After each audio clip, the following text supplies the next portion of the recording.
Hello everyone, कैसे हो आप सभी। आशा करती हूँ सभी अच्छे होंगे, बढ़िया होंगे। स्वागत करती हूँ मैं आप सभी का आज की क्लास में। आज की जो हमारी क्लास है इकोनॉमिक ज्योग्राफी से रिलेटेड है और आज की क्लास में हम एग्रीकल्चर को पढ़ने वाले हैं। वैसे आप कहोगे मैम क्या एग्रीकल्चर, पुराना सा टॉपिक है, बट अब आज जो इसमें देखोगे ना चीज़ें, कहोगे हाँ मैम एग्ज़ाम के पॉइंट ऑफ व्यू से मोस्ट इम्पोर्टेंट क्लास है। ठीक है, तो एग्ज़ाम में एग्रीकल्चर से काफ़ी क्वेश्चंस आपकी आज वाली क्लास से निकल सकते हैं, तो ध्यान से देखना आज की क्लास को, और अच्छी लगे तो लाइक और शेयर ज़रूर करना भाई क्लास को। तो स्टार्ट करते हैं अपनी आज की क्लास। एग्रीकल्चर देखो होता क्या है एग्रीकल्चर, अगर ज्योग्राफिकल तौर पर बात करें तो मिट्टी को जोतना, उसमें विभिन्न फसलें उगाना और फसलों के लिए मिट्टी को तैयार करना, पानी देना, सिंचाई करना और फसल को तैयार करना। तो ये सारा प्रोसेस आपका क्या कहलाता है, एग्रीकल्चर कहलाता है, कृषि कहलाता है। कृषि में किसान पुरानी टेक्निकों का भी यूज़ करता है और कई किसान तो अब वैज्ञानिक पद्धति के द्वारा भी कृषि करते हैं, तो वैज्ञानिक रूप से भी खेती की जाती है। अब जैविक खेती आ गई है आपकी, ठीक है, जिसमें आपके जो रासायनिक खादों का कम यूज़ किया जाता है और गोबर खाद और अन्य चीज़ों का ज़्यादा यूज़ किया जाता है, केचुए वगैरह का। तो आपकी जैविक ऑर्गेनिक एग्रीकल्चर आ गया है, ट्रेंड में है आजकल ये चीज़ें। ठीक है, एग्रीकल्चर में बात करें तो जो आपके एग्ज़ाम के लिए मोस्ट इम्पोर्टेंट चीज़ होती है वो होता है भाई आपका एग्रीकल्चर सिस्टम। एग्रीकल्चर सिस्टम यानी कृषि प्रणालियाँ विश्व के अनेक भागों में आपकी भौतिक, सामाजिक, आर्थिक तो सभी प्रकार की गतिविधियाँ पाई जाती हैं वर्ल्ड की अगर हम बात करते हैं तो, और वो सारी की सारी गतिविधियाँ आपकी एग्रीकल्चर को भी प्रभावित करती हैं, और इसी प्रभाव के कारण वर्ल्ड के अंदर बहुत सारी आपकी कृषि प्रणालियाँ विकसित हो गई हैं, यानी एग्रीकल्चर सिस्टम विकसित हो गए हैं। और जैसे अलग अलग एरिया में अलग अलग प्रकार की फसलों का बोया जाना और उन फसलों को बोने के लिए भी अलग अलग टेक्निक का यूज़ करना, तो ये चीज़ अलग अलग कृषि सिस्टम को दर्शाता है, अलग अलग कृषि की विकसित अवस्था को दर्शाता है। अब विश्व में प्रचलित, हमारे वर्ल्ड की बात करें तो वर्ल्ड में जो आपकी कृषि प्रणाली प्रचलित है वो है आपकी भाई जीवन निर्वाह के लिए कृषि या आधुनिक कृषि। तो जो भी आपकी प्रणालियां हैं उन सारी प्रणालियों को हम आज की जो वीडियो है इसमें अपना पूरी की तरह डिस्कस करेंगे। ठीक है, तो पहले एक बार अगर आपको बाद में भूल जाते हो तो एक बार लाइक और शेयर ज़रूर कर दो वीडियो को, ताकि ज़्यादा से ज़्यादा बच्चे इस वीडियो को देख सके और उन्हें बेनिफिट मिल सके। तो हम स्टार्ट कर रहे हैं अपनी एग्रीकल्चर सिस्टम यानी कृषि प्रणालियाँ। इसमें सबसे पहले आती है भाई आपकी निर्वाह कृषि।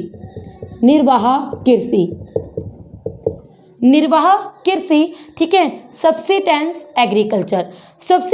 एग्रीकल्चर निर्वाह कृषि। इसमें कृषि उत्पादों का लगभग आधे से अधिक भाग खुद उपभोग कर लिया जाता है किसान के द्वारा, यानी ये जो खेती हम करते हैं ये अपने खाने के लिए करते हैं, बेचने के उद्देश्य से कम, और अपने द्वारा उपयोग इस प्रकार की खेती का ज़्यादा किया जाता है, और थोड़े बहुत अगर बच भी गया तो उसको स्थानीय बाज़ार में बेच दिया जाता है, स्थानीय बाज़ार में यानी लोकल मार्केट में ही बेच दिया जाता है। ठीक है, जो भी चीज़ें आती हैं, तो आपका जो विकासशील देश होते हैं ना, विकासशील देश जैसे भारत, तो विकासशील देशों में जो आपके किसान होते हैं अपने परिवार के साथ इस प्रकार की खेती को करता है, निर्वाह कृषि को।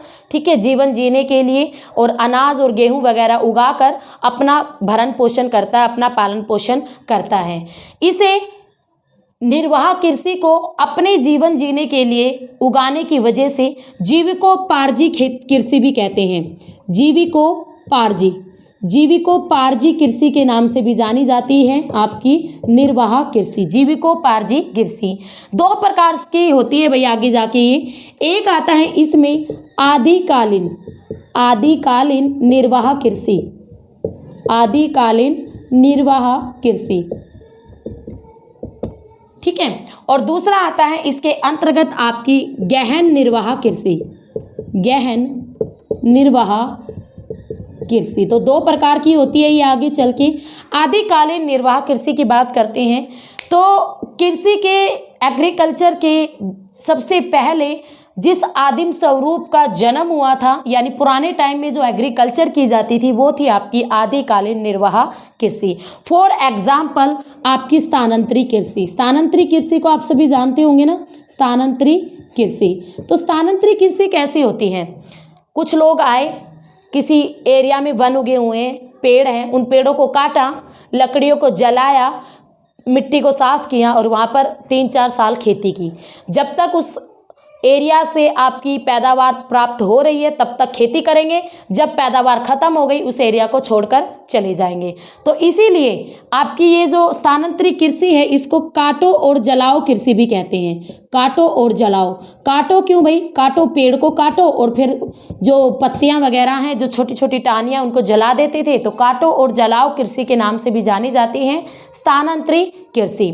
ठीक है, तो लोग 2-3 वर्ष उस पर खेती बाड़ी करके फिर उसको छोड़कर चले जाएंगे।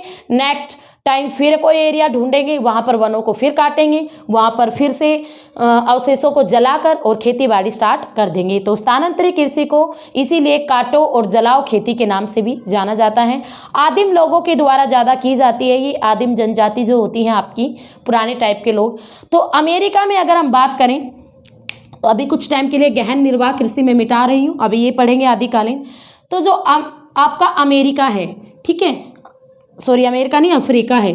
जो अफ्रीका महाद्वीप है, अफ्रीका महाद्वीप में भूमध्य रेखा के दोनों ओर, भूमध्य रेखा के दोनों ओर यानी 0 डिग्री से ऊपर भी और 0 डिग्री से नीचे भी, ठीक है, भूमध्य रेखा के दोनों ओर यही खेती की जाती है, स्थानांतरित कृषि। उसके अलावा सेकंड एरिया की बात करें तो भाई आपका दक्षिणी पूर्वी एशिया, दक्षिणी पूर्वी एशिया के अंदर भी आपकी आदिकालीन निर्वाह कृषि की जाती है, दक्षिण पूर्वी एशिया के अंदर भी। थर्ड आता है आपका मध्य, थर्ड आता है मध्य। अगर हम बात करें जो अमेरिका वाला पार्ट है ना, तो मध्य अमेरिका और आपका दक्षिण अमेरिका, तो इन एरियाज में आपकी कौन सी खेती की जाती है? स्थानांतरित कृषि की जाती है। अब स्थानांतरित कृषि को आपने देखा अफ्रीका में भी बोई जा रही है, एशिया में भी बोई जा रही है, अमेरिका में भी और दक्षिण अमेरिका में भी। तो अलग अलग एरिया में इस कृषि को अलग अलग नामों से जाना जाता है, जो कि मोस्ट इम्पोर्टेंट है एग्जाम की पॉइंट ऑफ व्यू से। आपके पीजीटी लेवल में यहाँ से क्वेश्चंस आते हैं, नाम पूछे जाते हैं भाई, टीजीटी कह लो, पीजीटी कह लो, और आपके नेट में भी ये क्वेश्चन आता है। तो लो लेवल से लेकर हाईएस्ट लेवल के लिए स्थानांतरित कृषि के नाम मोस्ट इम्पोर्टेंट हैं। अब आता है भारत। भारत के उत्तर पूर्वी इलाकों में भी ये खेती की जाती है, स्थानांतरित कृषि। भारत के उत्तर पूर्वी इलाकों में इन्हें झूम खेती के नाम से जाना जाता है। हद से ज़्यादा बार ये क्वेश्चन रिपीट हुआ है, झूम खेती वाला, ठीक है। उसके बाद आपके मलेशिया में और इंडोनेशिया में, मलेशिया में और इंडोनेशिया में, मलेशिया और इंडोनेशिया में स्थानांतरित कृषि को लद्दाख के नाम से जाना जाता है। किस नाम से? लद्दाख के नाम से जाना जाता है। मध्य अमेरिका में, मध्य अमेरिका में और भाई आपका मैक्सिको में, मध्य अमेरिका और मैक्सिको में मिल्पा के नाम से जानी जाती है। ये भी बहुत बार पूछा गया है, मिल्पा, ठीक है। मध्य अमेरिका और मैक्सिको में मिल्पा के नाम से जानी जाती हैं। उसके अलावा आपके मध्य अफ्रीका की बात करें तो यहाँ लिख रही हूँ भाई, मध्य अफ्रीका यानी अफ्रीका का पार्ट, मध्य अफ्रीका, मध्य अफ्रीका के अंदर इसे मसोले कृषि के नाम से जाना जाता है। मसोले कृषि के नाम से जाना जाता है मध्य अफ्रीका के अंदर। और लास्ट आता है आपका फिलीपींस महाद्वीप। महाद्वीप कह रही हूँ, द्वीप, द्वीप है ये फिलीपींस। फिलीपींस द्वीप के अंदर स्थानांतरित कृषि को चेनगिन कृषि के नाम से जाना जाता है। तो मोस्टली जो एग्जाम में आई है वो ये तीनों हैं, ठीक है। भारत के उत्तर पूर्व में झूम, मलेशिया और इंडोनेशिया में लद्दाख कृषि, मध्य अमेरिका और मैक्सिको में मिल्पा कृषि के नाम से जानी जाती है स्थानांतरित कृषि। तो ये थी भाई आपकी आदिकालीन निर्वाह कृषि की। अगर हम बात करें सेकंड आपकी आती है निर्वाह कृषि के अंदर जो दूसरी गहन निर्वाह कृषि। सेकंड आता है आपका गहन निर्वाह कृषि। फर्स्ट टाइप तो हमने पढ़ लिया, कैसे क्या होता है इसमें, कैसे लोग पुरानी आदिम जातियां आपकी खेती बाड़ी करती हैं। सेकंड आता है आपका गहन निर्वाह कृषि। गहन निर्वाह कृषि। गहन निर्वाह कृषि यानी मैंने बताया था ना, जीवन जीने के लिए ये खेती की जाती है, चाहे आदिम लोगों के द्वारा चाहे सिंपल किसानों के द्वारा।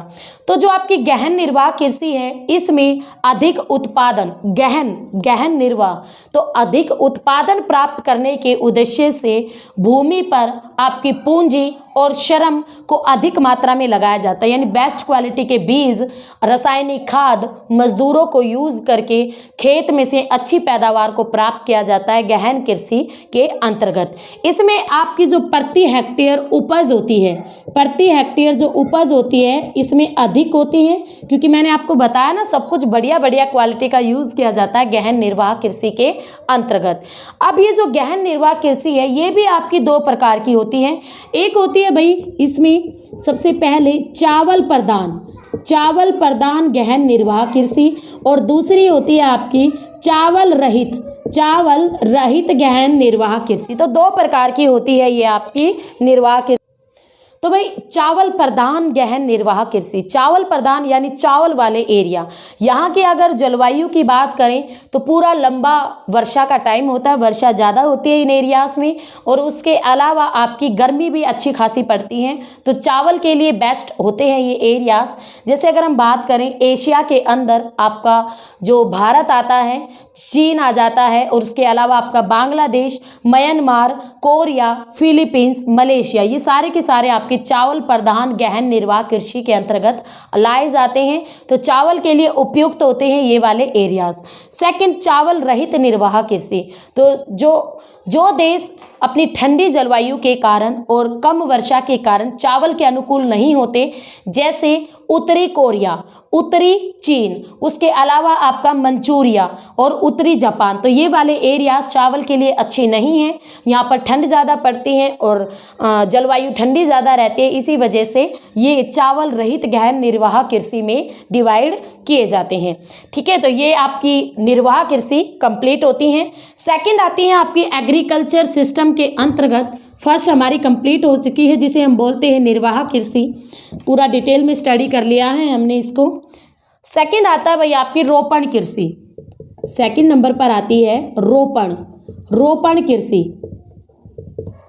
रोपण कृषि की यानी प्लांटेशन एग्रीकल्चर 18वीं शताब्दी में जब आपकी यूरोप में औद्योगिक क्रांति आई, यूरोप में तो कारखानों का उत्पादन बढ़ने लगा, आपके इंडस्ट्री स्थापित हुई, कारखाने बढ़ने लगे, कारखानों में कच्चे माल की नीड हुई, और इस कच्चे माल को पूरा करने के लिए यूरोपीय देशों ने विश्व के अनेक देशों से औपनिवेशीकरण की प्रक्रिया को बढ़ावा दिया। और अगर हम बात करें तो वहाँ पर जो परंपरागत चीज़ें चल रही थी ना, एग्रीकल्चर, परंपरागत जो फसलें चल रही थी, उनको जो बोने के तरीके थे, उन तरीकों को बदलते हुए कृषि करने के अन्य तरीकों की शुरुआत की गई, और इस प्रकार की कृषि को ही कहा गया रोपण कृषि।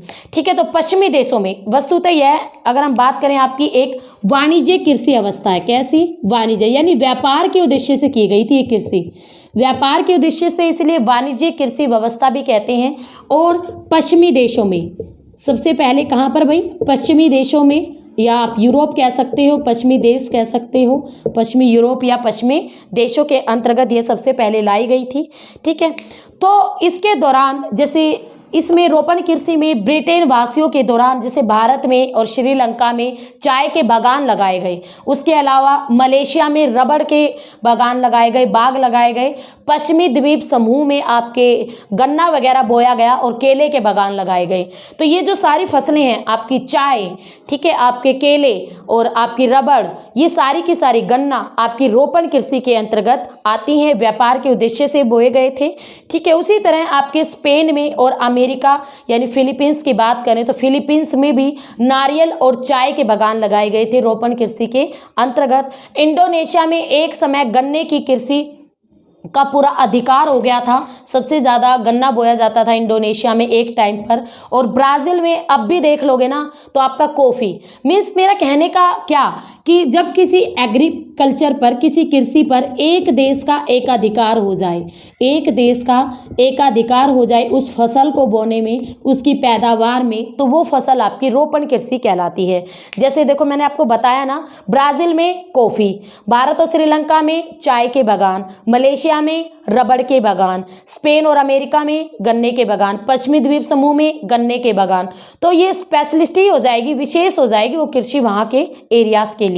तो वर्तमान में जो अधिकतम ये जो बागान लगाए गए, इन बागानों का जो स्वामित्व है वो देश की सरकार और जो नागरिक है जो बागान लगाते हैं उनके हाथ में आता है। तो पूरे आपकी सब कुछ किया जाता है इसमें, बेहतर तरीके से एग्रीकल्चर की जाती हैं।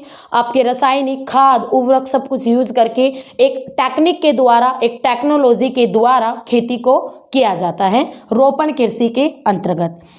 थर्ड आता है अब आपका कृषि सिस्टम में रोपण कृषि के बाद नेक्स्ट आता है भाई आपका विस्तृत वाणिज्य अनाज कृषि।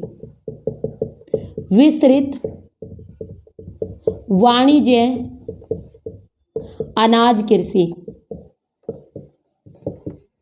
थर्ड एग्रीकल्चर सिस्टम मध्य अक्षांशों के अनेक आंतरिक अर्ध शुष्क इलाकों में, यानी जो मध्य अक्षांश है ना आपके कर्क रेखा और मकर रेखा के पास, तो वहाँ के जो आंतरिक भाग हैं वहाँ की अगर हम जलवायु की बात करें तो थोड़ी बहुत गर्म आती है, तो वहाँ पर अनाज ज़्यादा बोया जाता है। जैसे आपका मक्का, जौ, राई, जई, इस तरह की फसलें ज़्यादा बोई जाती हैं। और एग्रीकल्चर भी बड़े बड़े एरिया में, यानी बड़े बड़े प्रति 1 किले में कर ली, 2 किले में कर ली, तो ऐसे ही आती है।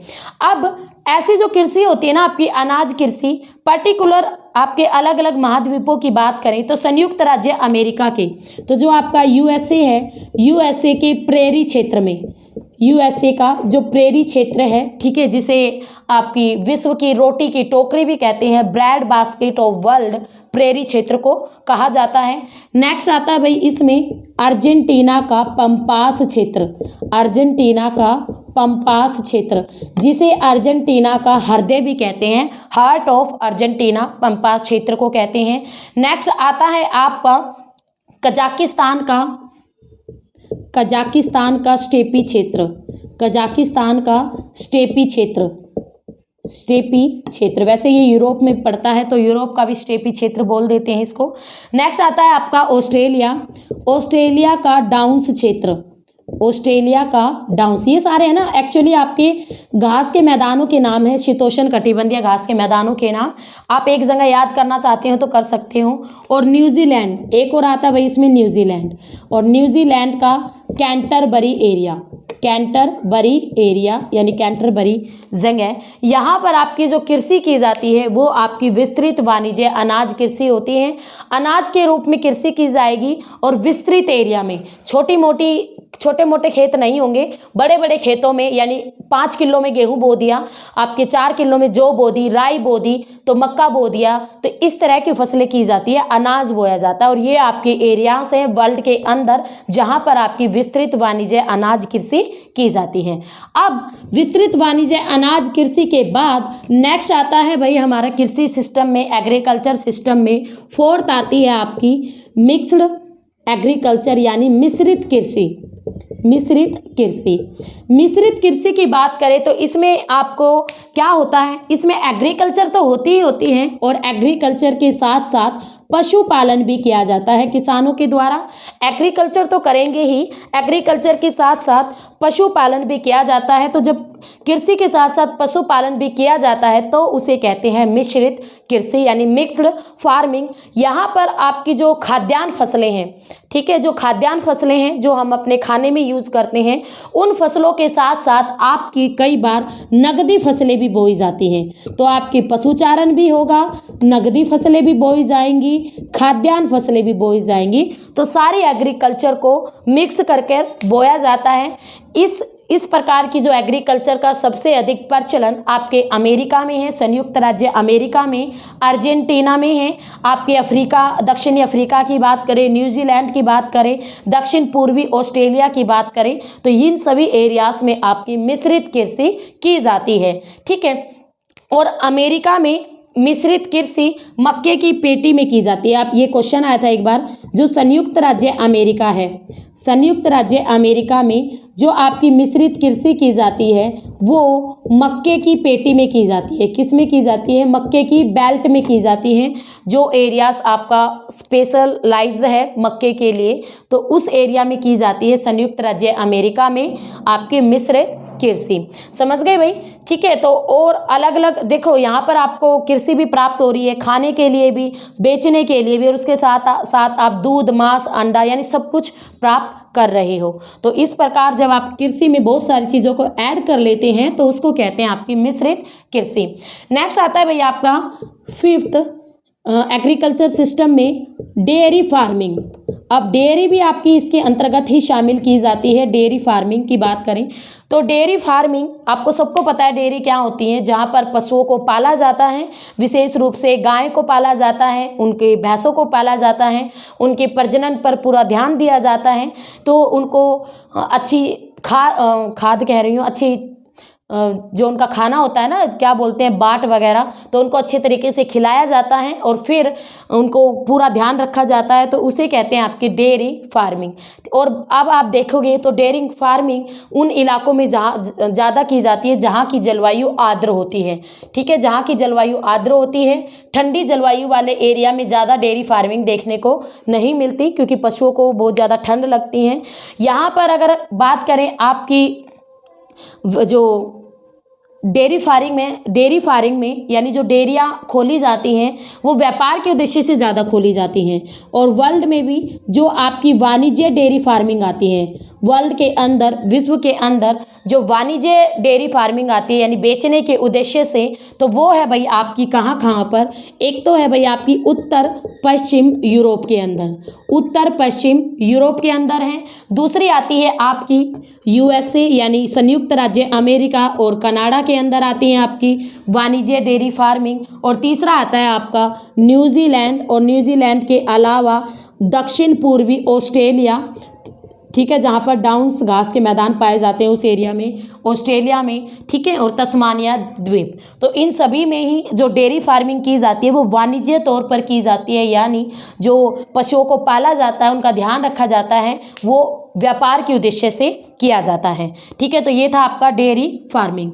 नेक्स्ट आता है आपका डेयरी फार्मिंग के बाद एग्रीकल्चर सिस्टम में 6 नंबर पर आता है भाई हमारा क्या, भूमध्य सागरीय कृषि।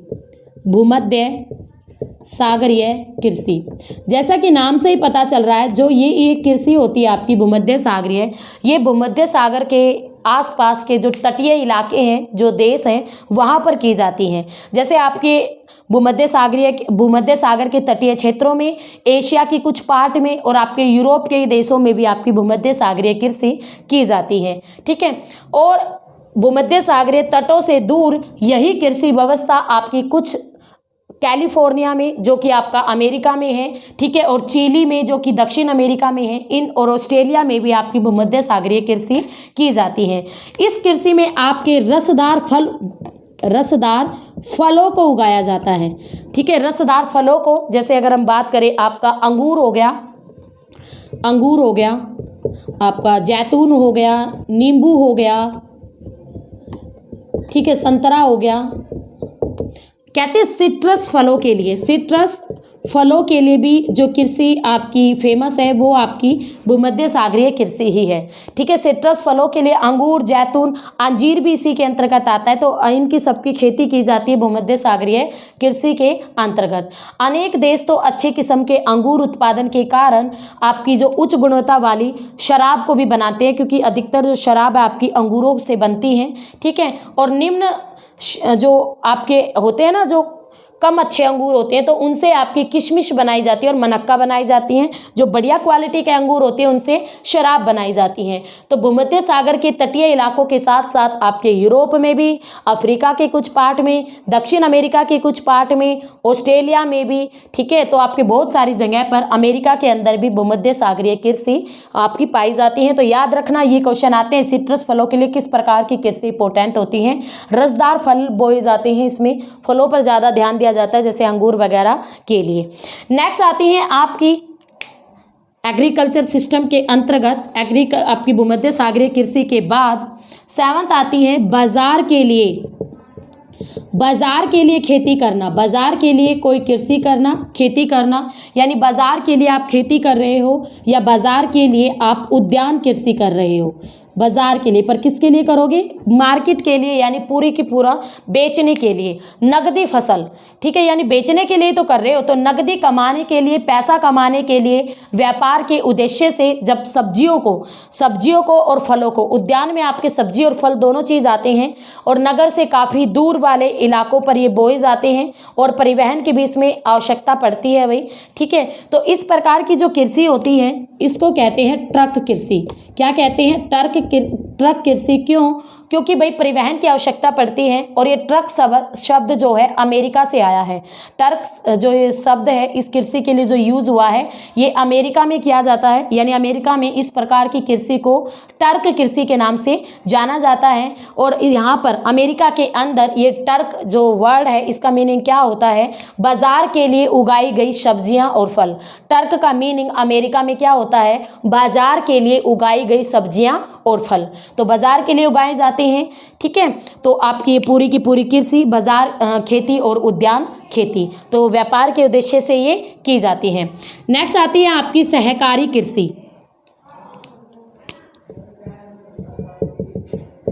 सहकारी कृषि आपकी कैसी होती है? ये जो आपकी सहकारी कृषि होती है ये आपकी, अगर हम बात करें, अनेक किसान मिलकर जब एक समिति बना लेते हैं, बहुत सा, जैसे 10 किसान मिल गए, उन्होंने अपने खेतों को भी आपस में मिला लिया और आपस में मिलकर कोई फसल बोली, ठीक है, तो उससे उसका पूरा ध्यान रखेंगे और उससे जो मुनाफा होगा उसको आपस में बांट लेंगे। तो इस प्रकार कुछ किसान मिलकर एक समिति बनाकर जब कोई खेती करते हैं, कोई कृषि करते हैं, तो उसको कहते हैं आपकी सहकारी कृषि। तो वो होती है भाई आपकी क्या? सहकारी कृषि। तो ये थे भाई आपके एग्रीकल्चर के सिस्टम के कुछ कृषि प्रणालियां: निर्वाह कृषि, रोपण कृषि, विस्तृत वाणिज्य अनाज कृषि, मिश्रित कृषि और पशुपालन, डेयरी फार्मिंग, भूमध्य सागरीय कृषि, बाजार के लिए खेती और उद्यान कृषि और सहकारी कृषि। तो आई थिंक आपको वीडियो अच्छी लगी होगी, ठीक है। तो ये आपकी जो वीडियो है पीजीटी लेवल के लिए मोस्ट इंपॉर्टेंट है। और इसके अलावा एक चीज़ और भाई, अब अचीवर्स एकेडमी ऐप पर आपका पीजीटी पेड कोर्स और नेट पेड कोर्स अवेलेबल है। तो अगर आप कोर्स लेना चाहते हो तो अचीवर्स एकेडमी ऐप डाउनलोड करें, ठीक है। और अगर आपको वीडियो अच्छी लगी है तो ज़्यादा से ज़्यादा इसे लाइक कीजिए, शेयर कीजिए और कमेंट ज़रूर कीजिए ताकि मुझे पता चले कि मेरा पढ़ाया हुआ आपको समझ में आता है या नहीं, ठीक है भाई। फिर मिलेंगे, तब तक आप अच्छी तरह से अपनी तैयारी करते रहना और पेड कोर्स मत भूलना। अगर आप लेना चाहते हो तो अचीवर्स एकेडमी ऐप ज्वाइन करें, डाउनलोड करें। Okay, have a nice day.